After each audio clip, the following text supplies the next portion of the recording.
Good morning, ladies and gentlemen. At today's press conference, we will hear from Governor Cox, FBI Director Kash Patel, and Sheriff Mike Smith.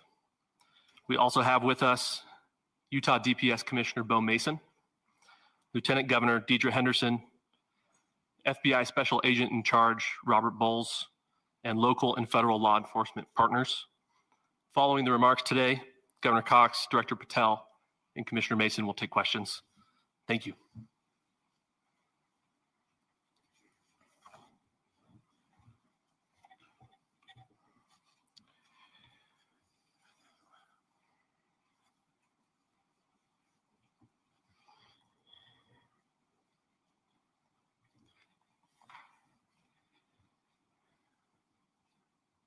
Good morning, ladies and gentlemen. We got him. On the evening of September 11th, a family member of Tyler Robinson reached out to a family friend who contacted the Washington County Sheriff's Office with information that Robinson had confessed to them or implied that he had committed the incident. This information was relayed to the Utah County Sheriff's Office and scene investigators at Utah Valley University. This information was also conveyed to the FBI. Investigators reviewed additional video footage from UVU surveillance and identified Robinson arriving on UVU campus in a gray Dodge Challenger at approximately 8:29 a.m. on September 10th, in which he is observed on video in a plain maroon t-shirt, light-colored shorts, a black hat with a white logo, and light-colored shoes. When encountered in person by investigators in Washington County on September 12th, in the early morning hours, Robinson was observed in consistent clothing with those surveillance images. Investigators interviewed a family member of Robinson who stated that Robinson had become more political in recent years. The family member referenced a recent incident in which Robinson came to dinner prior to September 10th, and in the conversation with another family member, Robinson mentioned Charlie Kirk was coming to UVU. They talked about why they didn't like him and the viewpoints that he had. The family member also stated Kirk was full of hate and spreading hate. The family member also confirmed Robinson had a gray Dodge Challenger. Investigators identified an individual as the roommate of Robinson. Investigators interviewed that roommate, who stated that his roommate, referring to Robinson, made a joke on Discord. Investigators asked if he would show them the messages on Discord. He opened it and showed several messages to investigators and allowed investigators to take photos of the screen as each message was shown by Robinson's roommate. These photos consisted of various messages, including content of messages between the phone contact named Tyler with an emoji icon and Robinson's roommate's device.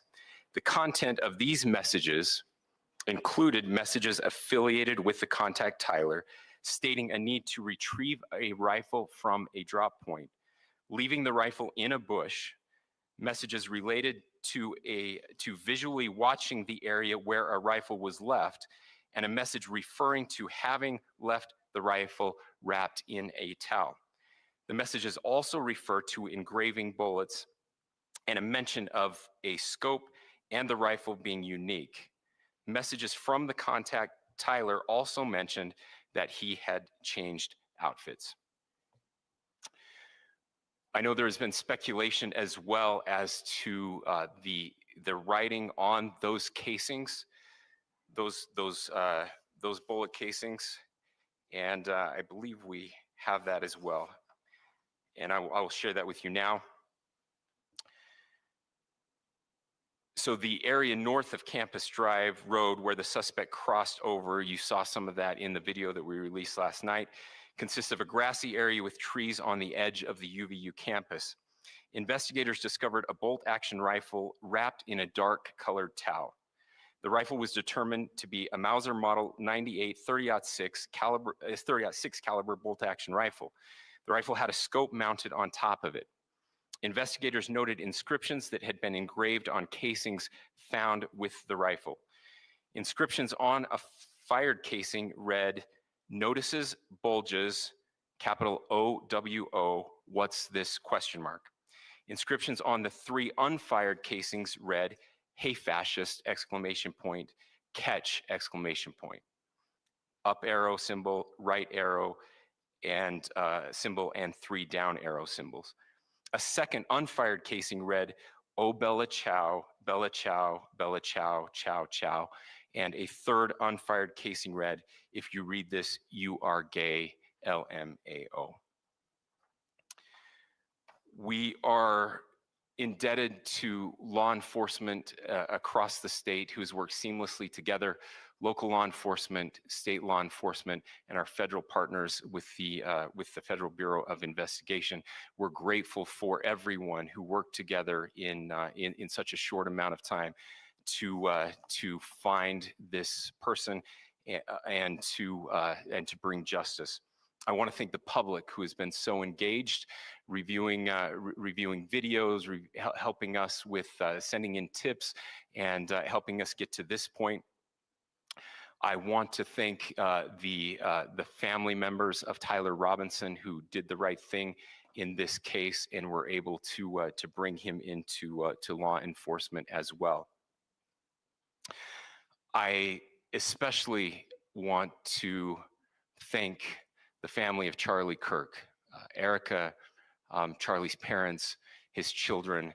I want us to be thinking of them as we bring justice in this case.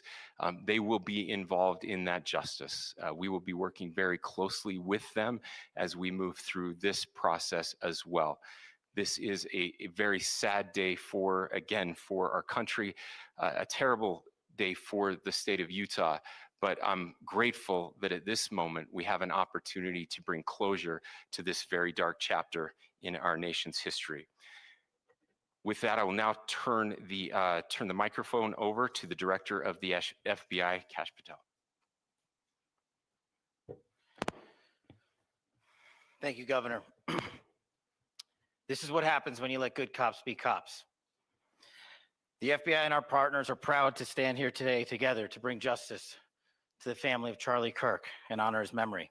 I want to express my deep gratitude to President Trump, the Vice President, and the entire White House who have been so incredibly supportive with both resources and just personally to the FBI as a team. They had our backs the entire way, and I just want to express my gratitude for giving us the resources we need to operate in this space to bring this sort of justice at this sort of speed. In 33 hours, we have made historic progress for Charlie. Governor Cox, our partnership has been absolutely incredible these last few days. Our partnership will endure. Your state and local partners, your sheriffs, your DPS community has been unbelievably impressive in the hardest of times. And a case like this cannot be solved, cannot be brought without partnering with your state and local authorities. The FBI has a certain role to play, and we will play that role, and we will lead out for the federal government. But Governor Cox, we are so grateful for your state partnership that led out on this investigation. A little bit of the timeline. Charlie was shot at 12:23 p.m. on Wednesday. The first FBI agents arrived on scene in 16 minutes with chiefs of police at 12:39 and secured the scene. The FBI immediately launched fixed-wing assets. We utilized these assets to transport personnel, specialty technicians, hostage rescue teams. We also utilize these assets to go back and forth from the East Coast and here in Utah to transport forensic evidence and other evidence that will be analyzed and is being analyzed at our FBI laboratories in Quantico and other laboratories, including the ATF. At my direction, the FBI released the first set of FBI photos of the suspect at 10 a.m. local time on 9/11. Then, shortly thereafter, the FBI reward of $100,000 was released at 10:45 a.m. local. Myself and Deputy Director Bongino arrived on the scene at approximately 5:30 p.m. on 9/11. The governor led a press conference last night at approximately 8 p.m., where at my direction, the FBI released a never-before-seen video of the suspect. We also released new images to the public of the suspect. And just last night, the suspect was taken into custody at 10 p.m. local time. In less than 36 hours, 33 to be precise, thanks to the full weight of the federal government and leading out with the partners here in the state of Utah and Governor Cox, the suspect was apprehended in a historic time period. And I want to highlight what Governor Cox said. This would not have been possible without you, the media, and you, the public. That's why we went so public, so fast, and we're so transparent, and we're committed to that transparency. The crime scene, just a little bit there. It is a large crime scene. State and local authorities, along with federal authorities, process that crime scene quickly. And I even had the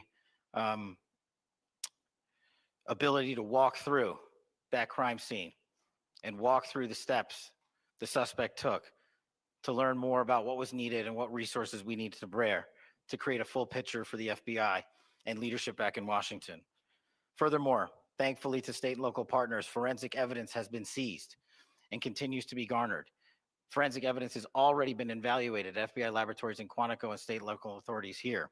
We will continue to process evidence as we see it, as we collect it, and we will continue to deliver it to Governor Cox and his team. Last night, we had a total of approximately 7,000 7,000 leads. As of this morning, thanks to your great work, we have over 11,000 leads that were called in to the FBI. And we are running out every single lead that we can. Every one of those leads will be run out. The arrest is a testament to the dedication of good law enforcement being great and partnerships in law enforcement, which I've tried to highlight as my tenure as the director of the FBI. There is no better relationship for law enforcement than the FBI to partner with state and local authorities, and you've seen it here in these last few days. The FBI Salt Lake field office, along with our offices in LA, Phoenix, Denver, San Antonio, Las Vegas, Pittsburgh, Buffalo, our headquarters component in Quantico, all participate in the FBI. I want to express my deep gratitude to the employees of the FBI, the men and women, the evidence response team tacticians, the special operators, the agents, the support staff. You have done monumental work in historic time when the public, who had a right to demand such an expeditious solving of an investigation, the FBI answered that call diligently, critically important to our nation, and we delivered. And I'm proud to be their leader, and I'm proud to be the director of the FBI. This is a very much an ongoing investigation, as the governor said, and we will continue to work with state and local authorities to develop the investigation, to provide them the evidence they need for their ongoing prosecutions. And we will be here to answer every call they absolutely have, as long as it takes, for as long as we need to find and apprehend whatever suspects were involved in this crime. Lastly, to my friend Charlie Kirk, rest now, brother. We have the watch, and I'll see you in Valhalla.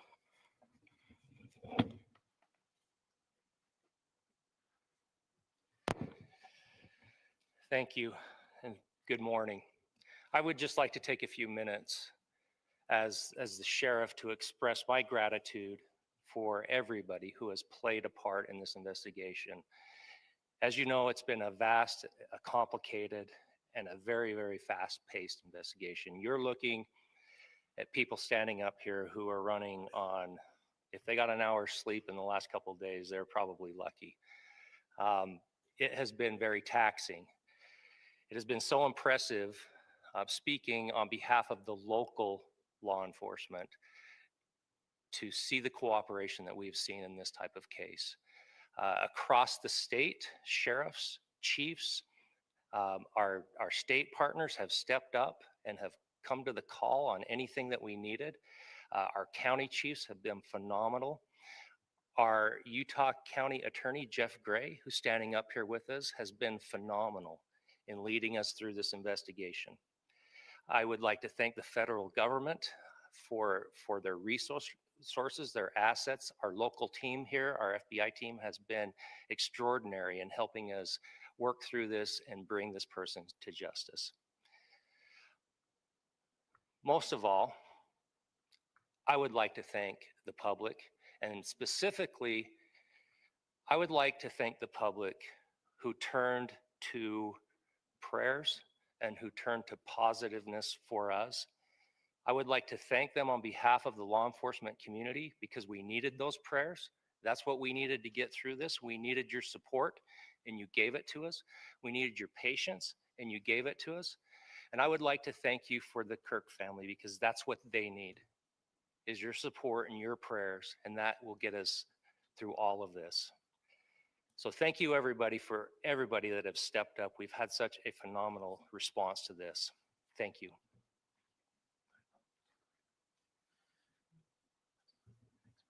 I also want to give a special thanks to the Attorney General and the Department of Justice. Their unwavering support and their commitment to justice is shown true here. And without AG Bondi and Deputy Attorney General Todd Blanche and the resources they brought to bear, we would not have been able to complete our mission. And I just want to say special thanks. It's an honor to be a part of the Department of Justice. Thank you again to our incredible law enforcement team who has worked so hard. Sheriff, I got a solid 90 minutes last night, so I'm probably the most well-rested person up here. Ladies and gentlemen, I get the microphone, so I hope you'll permit me a moment just to share a few more thoughts about where we are and how we got here, and maybe a little bit of where we go from here. I don't want to get too preachy, but I think it's important that we, with eyes wide open, understand what's happening in our country today. I've heard people say, well, why are we so invested in this? There's violence happening all across our country, and violence is tragic everywhere, and every life taken is a child of God who deserves our love and respect and dignity. This is certainly about the tragic death, political assassination of Charlie Kirk. But it is also much bigger than an attack on an individual. It is an attack on all of us. It is an attack on the American experiment. It is an attack on our ideals. This cuts to the very foundation of who we are, of who we have been, and who we could be in better times. Political violence is different than any other type of violence for lots of different reasons. One, because in the very act that Charlie championed of expression, that freedom of expression that is enshrined in our founding documents, in having his life taken in that very act, makes it more difficult for people to feel like they can share their ideas, that they can speak freely. We will never be able to solve all the other problems, including the violence problems that people are worried about, if we can't have a clash of ideas safely and securely. Even, especially those ideas with which you disagree. That's why this matters so much. Over the last 48 hours, I have been as angry as I have ever been, as sad as I have ever been. And it was, as anger pushed me to the brink, it was actually Charlie's words that pulled me back. I'd like to share some of those. And specifically right now, if I could, I need to talk to the young people in our state, in my state, and all across the country. As President Trump reminded me, he said, you know who really loved Charlie? The youths. And he's right. Young people loved Charlie, and young people hated Charlie. And Charlie went into those places anyway. And these are the words that have helped me. Charlie said, when people stop talking, that's when you get violence. He said, the weak can never forgive. Forgiveness is the attribute of the strong. The only way out of the labyrinth of suffering is to forgive. Welcome without judgment, love without condition, forgive without limit. He said, always forgive your enemies. Nothing annoys them so much. A few months ago, I referenced this last night, Charlie posted to social media, when things are moving very fast and people are losing their minds, it's important to stay grounded. Turn off your phone, read scripture, spend time with friends, and remember, internet fury is not real life. It's going to be okay. He again said, when you stop having a human connection with someone you disagree with, it becomes a lot easier to commit violence. He said, what we as a culture have to get back to is being able to have a reasonable agreement, where violence is not an option. Now, again, to my young friends out there, you are inheriting a country where politics feels like rage. It feels like rage is the only option. But through those words, we have a reminder that we can choose a different path. Your generation has an opportunity to build a culture that is very different than what we are suffering through right now. Not by pretending differences don't matter, but by embracing our differences and having those hard conversations. I think we need more moral clarity right now. I hear all the time that words are violence. Words are not violence. Violence is violence.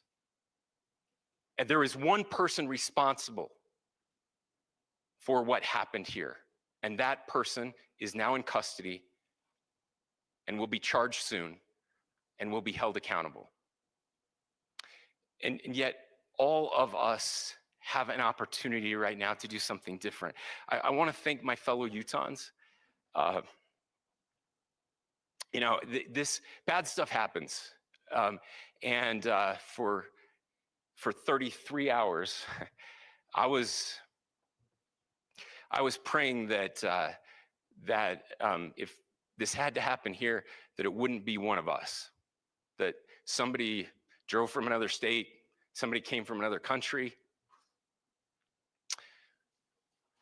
Sadly, that prayer was not answered the way I had hoped for, just because I thought it would make it easier on us if we could just say, hey, we don't do that here.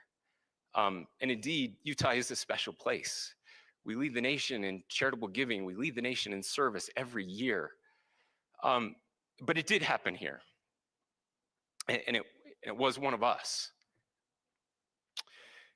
But I want you to look at how Utahns reacted the last 2 nights. There was no rioting. There was no looting. There were no cars set on fire. There was no violence. There were vigils and prayers and people coming together to share the humanity. And that, ladies and gentlemen, I believe is the answer to this. We can return violence with violence. We can return hate with hate. And that's the problem with political violence, is it metastasizes, because we can always point the finger at the other side. And at some point, we have to find an off-ramp, or it's going to get much, much worse. But see, these are choices that we can make. History will dictate if this is a turning point for our country. But every single one of us gets to choose right now if this is a turning point for us. We get to make decisions. We have our agency. And I desperately call on every American, Republican, Democrat, liberal, progressive, conservative, MAGA, all of us to please, please, please follow what Charlie taught me. I'll just conclude with words I share often from a friend and author, Yuval Levin, who was asked if he was optimistic about our country. And he said, I'm not optimistic. He said, I hate optimism. Like, that sounds bad. But he said, optimism is a vice. It's this idea that good things are just going to happen. And he said, in the history of the world, good things have never just happened. He says, I'm not optimistic, but I am hopeful. And hope is the virtue that sits between the vices of optimism and pessimism. Hope is the idea that good things are going to happen because we can make them so. I still believe in our country. And I know Charlie Kirk believed in our country. I still believe that there is more good among us than evil.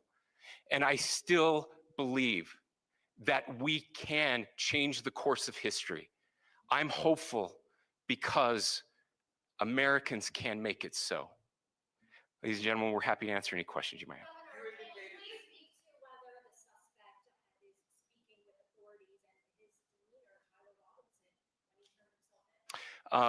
I cannot speak to that.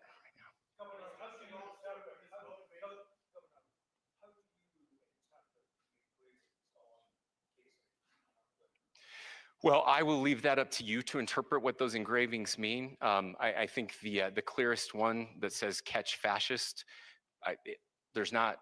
And by the way, that's like catch like a ball, catch this.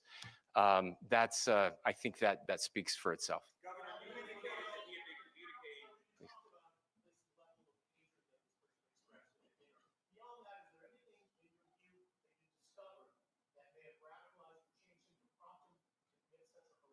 There's nothing more that we can share at this time.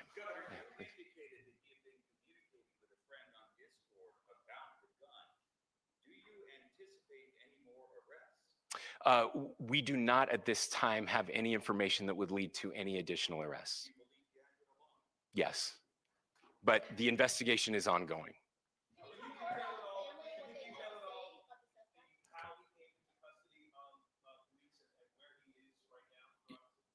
Yes, so right now, Mr. Robinson has been booked into the Utah County Jail. You heard the president this morning report that he was taken into custody, that his family and a friend helped to deliver him into custody of law enforcement in Washington County. For those of you that don't know where Washington County is, it is the southwesternmost part of the state of Utah. It's about a 3.5 to 4 hour drive from here, where we are right now, and that's where he lived and where they turned him in. Please, go here. I can't share any more than what I've already shared. Yeah.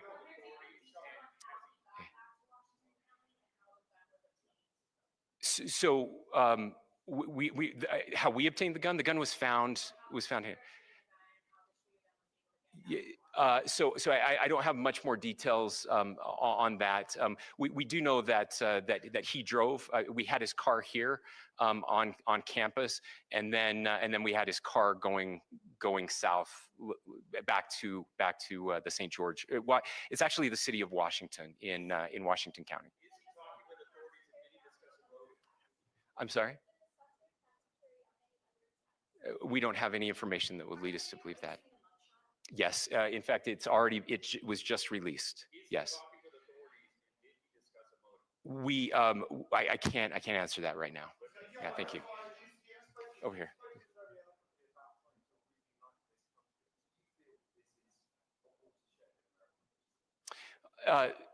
I absolutely believe that this is a watershed in American history. Yes. The question is, what kind of watershed? And that chapter remains to be written. Is this the end of a dark chapter in our history, or the beginning of a darker chapter in our history? Look, I mean, if you look at true political assassinations in this country of someone of this stature, this feels a lot like the late 60s. And having one so gruesomely displayed on camera in all of our hands and in all of our pockets, we are not wired as human beings biologically, historically. We have not evolved in a way that we are capable of processing those types of violent imagery. And by the way, we've seen another one with a gruesome stabbing very recently that went viral. This is not good for us. It is not good to consume. Social media is a cancer on our society right now. And I would encourage people to log off, turn off, touch grass, hug a family member, go out and do good in your community. That is happening, and it's happening organically right now. I had a friend in a small city in Utah who said, we're getting together. The Republicans and Democrats in my little town are getting together to have a discussion last night, just to find a way to find their better angels. So yes, this could be. I mean, again, you have to go back to JFK to have seen a video live of something like this happening. I wasn't born until 1975, but I know that things were really dark in the late 60s. Sorry to some of you. I know some of you were there, but this is our moment. Do we escalate, or do we find an off-ramp? And again, it's a choice. It's a choice, and every one of us gets to make that choice. Two more questions right here.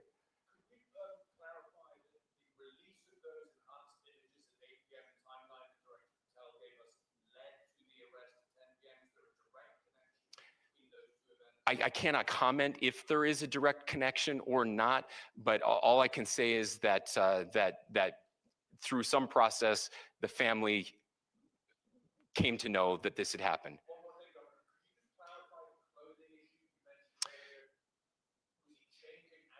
Correct. Yes.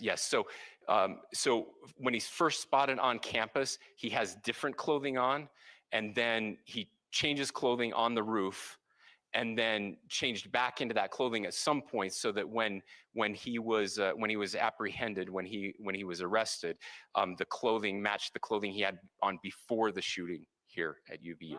Last question here. Yes.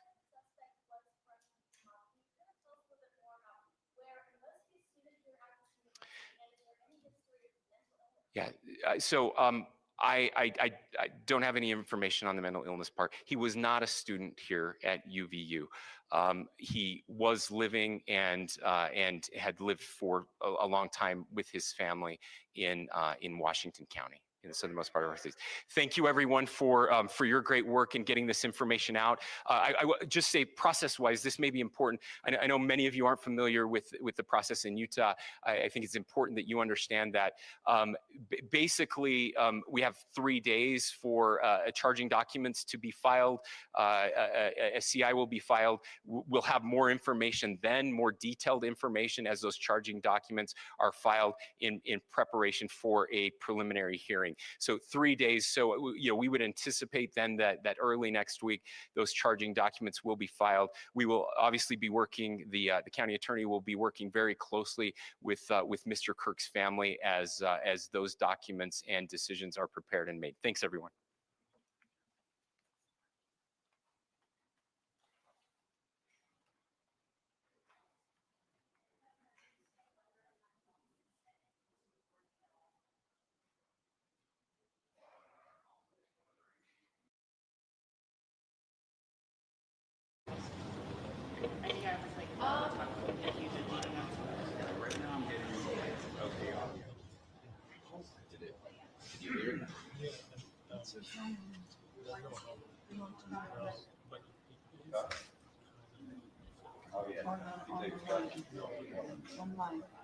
Yeah, you're absolutely right. We got the notification just a few minutes before President Trump made those statements on television. And so, as we've been told,